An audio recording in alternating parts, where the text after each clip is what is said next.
Ya enggak, kamu bisa perkembang lagi lah berapa menit? Udah. Kacek wis Pak aku. Oke lah. Lupa closingnya Pak.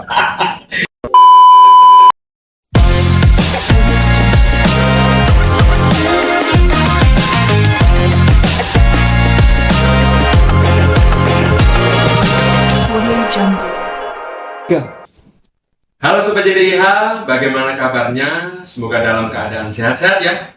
Bersama saya Satria, host dalam acara Tera JDIH, sebuah program yang digagas oleh KPU Provinsi Jawa Tengah yang akan mengupas isu-isu hukum dan kepemiluan. Telah hadir di hadapan kita narasumber anggota KPU Provinsi Jawa Tengah, Bapak Muslim Aisyah. Selamat datang Bapak. Selamat Mas. Bagaimana kabarnya Pak? Baik, alhamdulillah Alhamdulillah, sehat Pak. selalu sampai hari ini.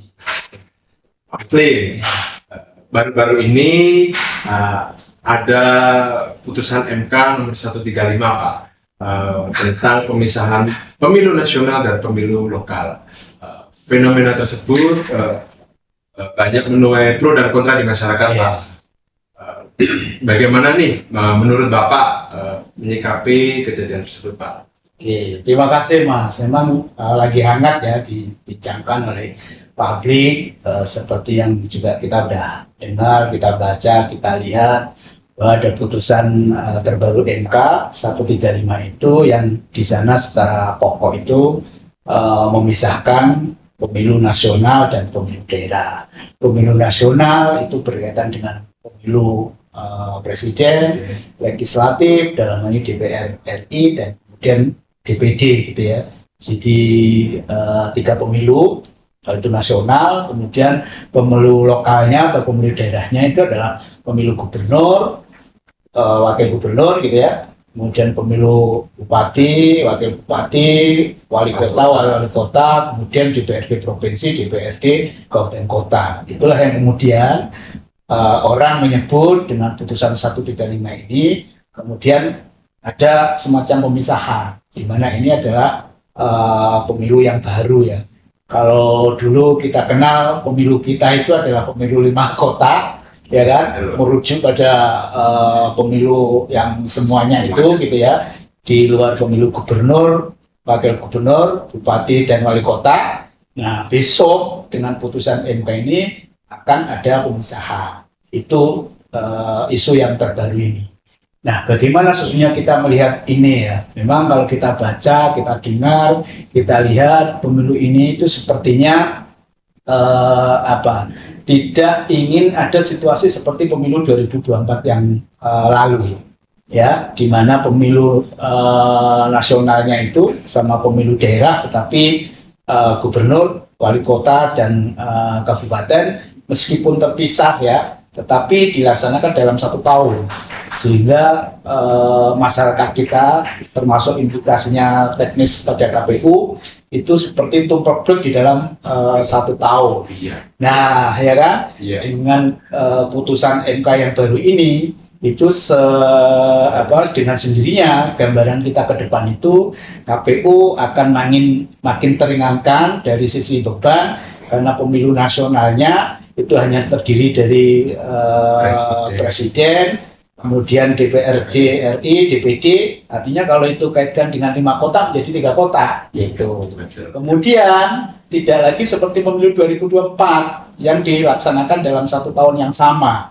Dengan putusan ini kemudian muncullah pemilu lokal atau pemilu daerah. Dan pemilu lokal dan daerah ini itu DPRD yang dulunya bareng sama pemilu presiden itu menjadi dipisahkan bareng sama gubernur dan wali kota. Nah, yang paling menarik ini jaraknya, karena di putusan MK juga itu mengatakan pemilu daerah atau pemilu lokal dilaksanakan 2 atau paling lambat 2,5 tahun. Jadi ada jeda yang cukup lama ya. Jeda inilah yang dimaknai itu akan mengurangi beban teknis baik penyelenggara maupun dari pemilih. Berarti secara nggak langsung saya boleh beranggapan ya Pak bahwa hadirnya putusan MK ini membuat dari sisi penyelenggara kita lebih ringan ya Pak ya? Iya, Bebannya. harus diakui itu beban lebih ringan gitu ya. Dan KPU akan ditantang bagaimana sesungguhnya kalau kemudian pemilu itu dilaksanakan dengan beban yang lebih ringan. Berarti kan harapan publik dan sekaligus ini jadi tantangan. Pemilu ini akan makin berkualitas, secara teknis tidak menyulitkan gitu ya. Publik itu kemudian akan merasa ringan secara teknis ketika melakukan pencoblosan di TPS. Dan kita sudah bisa bayangin nih, kalau dulu surat suaranya lebar gitu ya, banyak gitu ya, Pak ya. banyak, sampai orang sering mengatakan surat suaranya itu lebih besar dari bilik suara. Maka dengan pemilu yang hanya presiden, DPR RI, DPD, itu surat suaranya nanti akan kecil gitu ya. Itu. Tetapi kan lepas dari soal beban, sesungguhnya posisi KPU sebagai penyelenggara kan ya melaksanakan undang-undang ya. Yang hari ini kita masih akan tunggu bagaimana respon pembentuk undang-undang, dalam hal ini pemerintah bersama DPR mensikapi putusan MK tentang pemisahan pemilu nasional dan pemilu daerah ini. Itu Mas Satria. Lantas kalau memang putusan MK itu dilaksanakan Pak, bagaimana langkah-langkah kita sebagai penyelenggara nih Pak? Menurut Bapak bagaimana? Iya, yang pertama saya harus katakan bahwa kita harus menunggu ya nanti format undang-undang yang baru ini seperti apa gitu. Tapi kalau kemudian mengarah kepada hal seperti yang diputuskan oleh MK ini, di mana pemilu nasional dan lokal itu benar-benar dilaksanakan ya, berarti KPU harus mensosialisasikan ini kepada masyarakat ya. Dan kita akan menyampaikan bahwa pemilu nasional yang akan dilaksanakan kali ini itu secara teknis akan mempermudah, meringankan beban. Dan kalau soal yang mudah-mudah ini kan saya kira masyarakat pasti akan menerima gitu ya. Dan nanti dengan jarak 2 tahun setengah gitu ya, masyarakat akan dihadapkan pemilu lagi. Dan ini adalah pemilu daerah di mana masyarakat kemudian ketemu dengan pemilihan gubernur, pemilihan bupati, wali kota, sekaligus memilih DPRD provinsi dan DPRD kabupaten. Nah ini Mas yang menarik nih, kalau pemilu nasional itu kita akan ketemu 3 kota ya kan, tetapi pemilu daerah ini kita akan ketemu 4 kota gitu. 4 kota dengan memilih situasi yang mungkin hampir sama ya dengan pemilu nasional, karena presidennya satu pemilu, satu surat suara, DPD-nya surat suara, DPR-nya surat suara gitu. Nah, pemilu daerah ini atau pemilu lokal ini akan ketemu surat suara gubernur, surat suara bupati, wali kota gitu ya. Kemudian ketemu surat suara DPRD provinsi, DPRD kabupaten kota masing-masing. Sehingga di pemilu daerah ini menjadi 4 kota. Mungkin ya yang perlu kita nanti tegaskan kepada publik, sosialisasi ya bagaimana sistem teknis ini kemudian dilaksanakan. Tetapi kami meyakini kalau benar-benar nanti undang-undang akan mengarah kepada pemilu nasional dan pemilu lokal seperti putusan MK 135 ini, tantangan KPU adalah menjelaskan pada publik, kepada masyarakat tentang bagaimana pemilu ini digelar, dilaksanakan, bahwa setelah pemilu nasional dilaksanakan, 2 tahun setengah berikutnya akan ketemu lagi pemilu lokal, memilih pejabat-pejabat pimpinan-pimpinan yang ada di daerah. Saya kira soal hal yang kayak gini masyarakat sudah punya pengalaman dan KPU tinggal tertantang untuk mempublikasikan, mensosialisasikan pada masyarakat kita. Gitu Mas Satria. Oke, siap.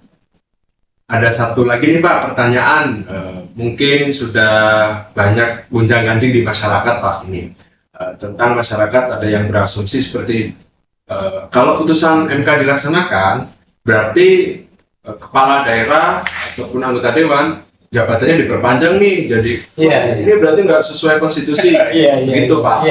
Memang itu yang menjadi bagian dari pro kontra gitu ya. Jadi putusan MK ini seperti tidak memperhatikan bagaimana sesungguhnya masa jabatan terkait dengan hasil pemilu 2024 ini, yang secara persis ya tadi pertanyaan mengenai gimana jabatan kepala daerah, jabatan anggota DPR, apakah dengan putusan MK nanti kemudian diperpanjang atau kemudian tetap berhenti gitu ya. Nah, sebenarnya kalau berkaitan dengan soal ini ya, kami sebagai penyelenggara memang bukan domain kita ya untuk kemudian melihat ini gitu. Tapi nanti tentunya akan ada sikap dari pembentuk undang-undang bagaimana akan menyelesaikan soal pertanyaan-pertanyaan berkaitan dengan soal ini gitu. Yang jelas kalau kita kembali ke Undang-Undang Dasar misalnya, itu memang pemilu itu digelar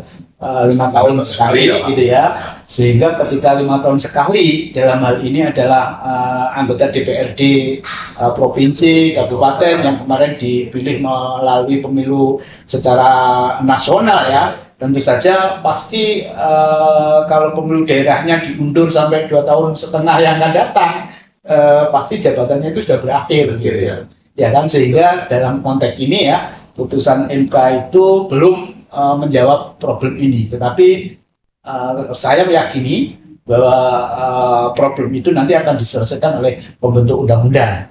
Bisa jadi dengan apakah ada ketentuan baru mengenai soal ini. Kalau pertanyaan tadi masalah soal perpanjang soal apa, sebagai KPU mungkin tidak dalam posisi untuk bisa menjawab itu, tapi yakinlah nanti pembentuk undang-undang akan bisa mengurai persoalan ini melalui peraturan perundang-undangan baru. Itu saja Mas gitu. Ya, kembali soal yang tadi saya katakan bahwa KPU ini kan penyelenggara. Apapun respon ya tindak lanjut dari putusan MK mengenai pemilu nasional dan pemilu daerah ini ya nanti pasti akan ditindaklanjuti berupa undang-undang yang baru. Dan secara kebetulan isu soal perubahan undang-undang yang baru kan sudah hadir di tengah-tengah kita gitu ya. DPR RI, khususnya Komisi 2, kemudian juga KPU dan penyelenggara yang lain ini bersiap-siap tengah menggodok masukan-masukan terhadap apa yang nanti akan jadi muatan di perubahan undang-undang yang baru ini. Saya kira itu momentumnya ketemu karena putusan MK itu sekaligus akan dijawab bagaimana sesungguhnya pemilu nasional dan pemilu lokal itu nanti dilaksanakan untuk masa yang akan datang. Gitu. Oke, baik pemirsa, Sobat JDIH telah mendengar sendiri dari Bapak Muslim. Beliau sangat detail ya menjelaskan bagaimana posisi penyelenggara dalam hal ini. Penyelenggara itu lebih ringan ya pekerjaannya daripada tahun 2024 kemarin maupun 2019, karena yang dulu itu dalam 1 tahun itu dilaksanakan 2 kali pemilihan, yaitu pemilu nasional dan pemilu pilkada daerah.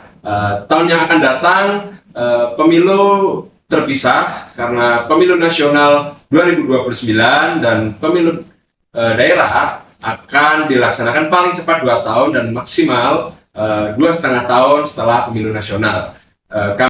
Demikian bincang-bincang bersama Pak Muslim. Pada akhirnya kita tahu pemilu nasional dan pemilu lokal, perkembangannya kita akan tunggu pembahasan dari pemerintah dan DPR tentang peraturan lebih lanjut.